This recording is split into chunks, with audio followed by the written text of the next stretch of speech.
বিড়ালের পরতে পরতে নাটক। গ্রামবাসীদের তাড়া খেয়ে সিভিক ভলেন্টিয়ারের বাড়িতে ঢুকে পড়েন অজিত মাইতি। সিভিক ভলেন্টিয়ারের বাবা অর্থাৎ গৌরহরি দাস তখন স্নান করতে গিয়েছিলেন। অজিত মাইতি সেই ফাঁকে বাড়িতে ঢুকে ভিতর থেকে দরজায় তালা দিয়ে দেন বলে অভিযোগ। আমার বাড়ি। অজিত মাইতি এখানে কি করে ঢুকলো? এখানে আমি বাড়িতে ছিলাম না, স্নান করছিলাম। সেই ফাঁকে আমার ছেলে সিভিক পুলিশ, তো ওই ছেলের নাম কি? ছেলের নাম বিপ্লব। ও মানে কথা বলার জন্য এখানে এসে আমি এসে দেখতেছি সেই ভাবটা যে কথা বলতেছি, বলতে বলতে মানুষজন এসে গেছে, সেই খপ করে ঢুকে পড়ে তালা লাগিয়ে নিজেই ঢুকে পড়েছে। নিজে তালাটা কে লাগালো? তালাটা ওই ঢুকে লাগিয়েছে। নিজে ও তালা পেলো কোথায়? ওই এখানে তালা রাখা ছিল আমার। বাড়িতে ঢুকতে না পেরে বাড়ির বাইরেই ঘুরে বেড়াতে হয় ওই বৃদ্ধকে। অন্যদিকে সংবাদ মাধ্যমের সামনে কার্যত বিপাকে পড়েন বৃদ্ধের ছেলে সিভিক ভলেন্টিয়ার। তবে কি অজিত মাইতিকে বাড়িতে ঢুকতে সাহায্য করেছেন ওই সিভিক ভলেন্টিয়ার? যেরকম হবে কেন, আমারও ইচ্ছা তাই, আমারও কথা তাই। অন্যায় করেছে, এটা করেছে আমি নিশ্চয়ই বুঝতে পারতেছি। কারণ ওর বাড়ি সে কাছারি পাড়ায়, আমার ভাগনার বাড়ির পাশে। আমি সেখানে যাবো জানে, তা সত্ত্বেও আমি এই খালি গায়ে আছি, আমার তো অসুবিধা হচ্ছে। তাহলে এত মানুষের ও তো সমাধান। আপনি বাড়িতে ঢুকতে পারছেন না? না, যার বাড়িতে অজিত মাইতি এই মুহূর্তে আশ্রয় দিয়েছে তিনি বাড়ির বাইরে, তিনিও ঢুকতে পাচ্ছেন না। তার কারণ হচ্ছে উনি ভেতরে ঢুকে তালা লাগিয়ে দিয়েছেন, এরকমটাই অভিযোগ করা হচ্ছে। মাইতি তার বাড়িতে রয়েছে, চেষ্টা করব এবার যদি তার সঙ্গে একটু কথা বলা সম্ভব হয়, কারণ আমরা ইতিমধ্যেই দুবার তার যে মানে এক্সক্লুসিভলি ইন্টারভিউ আমরা কিন্তু করেছিলাম। সেই দাদু কিন্তু কোনো তার যার বাড়ি তিনি কিন্তু বাড়িতে ঢুকতে পারছে, গৌরবাবু ঢুকতে পারছে না, যার মালিক। আপনি নাকি ঢুকে ভেতর থেকে চাবি দিয়ে দিচ্ছেন? না না না, গৌরবাবু ঢুকতে পারছে না। গৌরবাবু স্নান করে এসছে, আমাকে ওনার ছেলে যে সিভিক ভলেন্টিয়ার বিপ্লব, উনি বললো যে কাকা তুমি আমার এখানে একটু বসো।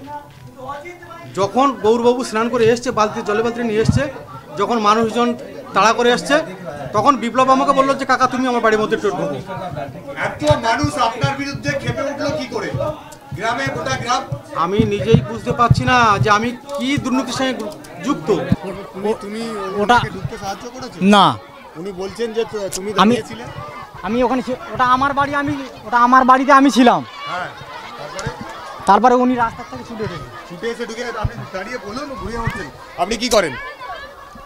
আপনি কি করেন? শোনেন, উনি আপনি কি করেন? উনি ওখান থেকে রাস্তা থেকে ছুটে ঢুকে গেছে। আমি নাকি ওনাকে ঢুকতে সাহায্য? না, আমি ঢুকতে সাহায্য করি না। অজিত মাইতি নিজেকে নির্দোষ বলে দাবি করলেও প্রশ্ন ওঠে, তাহলে মানুষের এই ক্ষোভ কেন? সেই প্রশ্নের উত্তরেই শিলমোহর দিয়েছেন আশ্রয়দাতা গৌরহরি দাস। পাত্তা থাকা সত্ত্বেও জমি কেড়ে নিয়েছে শেখ সিরাজউদ্দিন। অজিত মাইতির কাছে বারবার অভিযোগ জানিয়েও তিনি কোনো সমাধান করেননি। অজিত মাইতির সামনেই এমন অভিযোগ তুললেন বৃদ্ধ। মাসখানেক আগে নাকি বিষয়টি জানতে পেরেছেন পাল্টা সাফাই অভিযুক্ত তৃণমূল নেতা। প্রশ্ন, অভিযোগ পাওয়ার পর কেন পদক্ষেপ গ্রহণ করা হলো না? কার ভয় মুখে কুলুপ? পাট্টা আছে, সরকার আমাকে পাট্টা দিয়েছে।